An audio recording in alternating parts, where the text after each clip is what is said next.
Hey guys, I'm Ryan Wright. And I'm Jerry. We're going to review the trailer today for Crimson Peak. Jerry told me a little bit about this movie. Jerry, for those who don't know about Crimson Peak, why don't you refresh them on the minor information you have? As I've been told, it's Guillermo Del Toro's, I think it's a period piece. It's like a vampire movie. Romance, the word has been thrown around, but I can't remember if this is the right movie or not. You mean like, I am vampire, Sookie? It's at least a vampire movie, I know that much. Ghosts are real. This much I know. What do you leave behind? Take a little walk to the edge of town. Go across the drive. This is my sister. There are parts of the house that are unsafe. Secrets lie in the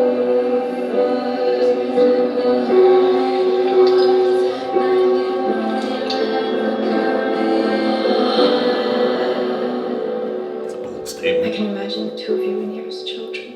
We were not allowed in here as children. We were confined to the nursery, in the attic. On a gathering storm comes a tall handsome man with a red In your own best interest, proceed with caution. Has anyone died in this house? Specific deaths, violent deaths.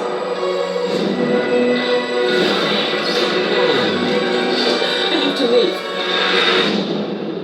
I'm here to take you away. There's nowhere else to go. This is your home now. Beware of Crimson Peak. Whoa.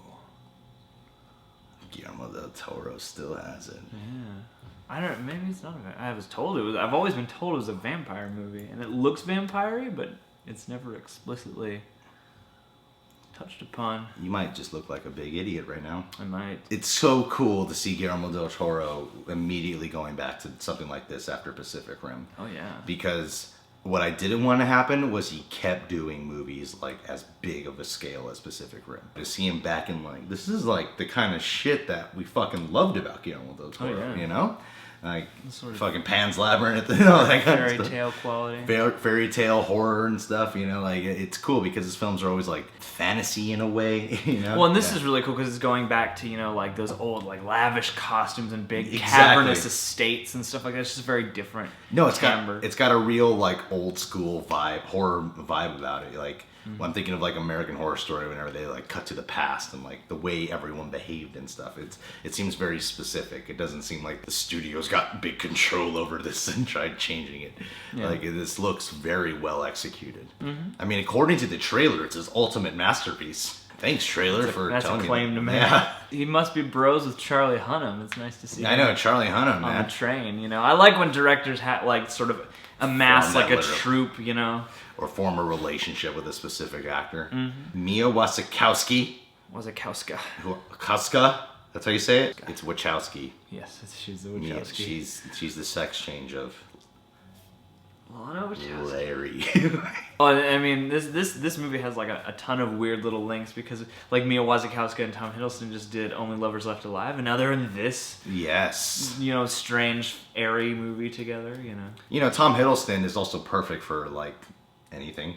Any genre Tom Hiddleston I think can pull off, but he's perfect for kind of the dark, creepy roles. He plays them with such charm. In some ways, it does remind me of American Horror Story, the first season, because it's not a simple setup of this is a haunted house or it goes beyond that. They're putting you into a ghost world at this point. Well, what American Horror Story does, and I mean, this doesn't really read as American Horror Story-esque at all to me, but what American Horror Story does is it basically it takes that old thing of this house is severely haunted because lots of people have died here. But whereas most movies basically just go, okay, we'll focus on the family and miscellaneous ghosts, American Horror Story goes, these are all the people that died here, and we're going to give them all a personality and all a backstory, and this is how fucked up this one house is. Something tells me we'll get a sense of that too. I think Guillermo Del Toro, even if we don't get a lot of backstory on whatever these ghosts are, or specific different creatures. Because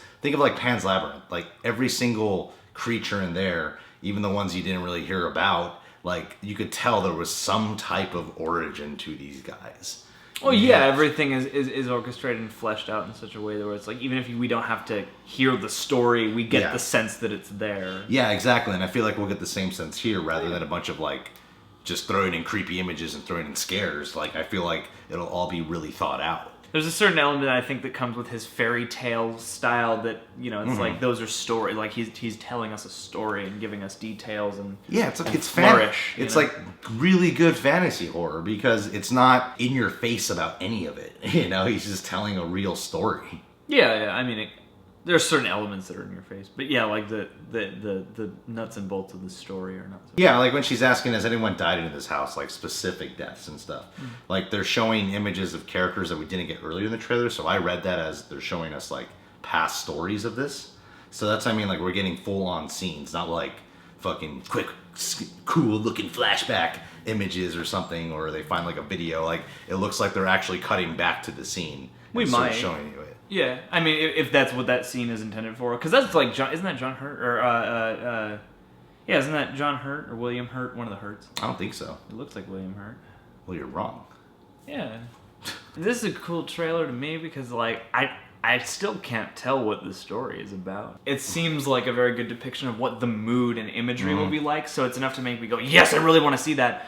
I don't quite know what the story is, other than, you know, she's probably intrigued by this house and its inhabitants, and Charlie Hunnam's like, just be careful. Like, well, I'm gathering that the house is trying to inhabit them in some fashion. Like, what do you mean? Like possess them, like a possession? Like keep them there. Like they want the house. Yeah, it's a haunting. Like, yeah, that's, I mean, like that. I don't think they're gonna like kill them in any way. I feel like they're trying to do one of those like ghost stories where like, well, yeah, they, like we're gonna swallow you, and yeah. Anything other than broad strokes that all kinds of stories have. Like the stuff that's very specific about this trailer to me is the mood and the tone and the costumes and the settings and the people. What really strikes me too is the actors in it, because this looks like it'll actually have like genuinely interesting characters for a horror film, you know, or like a fantasy horror. I think that's one thing Guillermo Del Toro is really good at, is writing character as well as providing the good thrills and stuff. Well, because, I mean, Guillermo del Toro doesn't strike me as the kind of guy who writes a formula and fills it with things. He's more of a guy who, if you take that fairy tale thing, it's like fairy tales are always about, you know, characters dealing with a thing.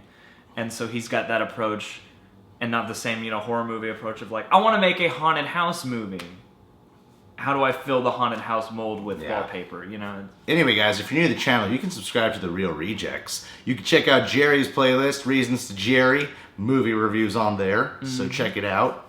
And we're going to do one shout out. DeAndre Teddy Bear Colbert. Hey, bro, can I get a shout out? Oh my goodness. Another black friend. That's right. I'm at like 7 black friends. How cool is that? I'm sure you're making even more black friends by pointing out all the black friends. Well, I'm trying to say that if I'm cool with the black community, I'm cool. Because they're the coolest. Think about it. You could be in a room full of a bunch of different races. But if a black guy's like, that shit is whack, you're going to be like, you know what? You're right. That depends on what the shit is. I don't know.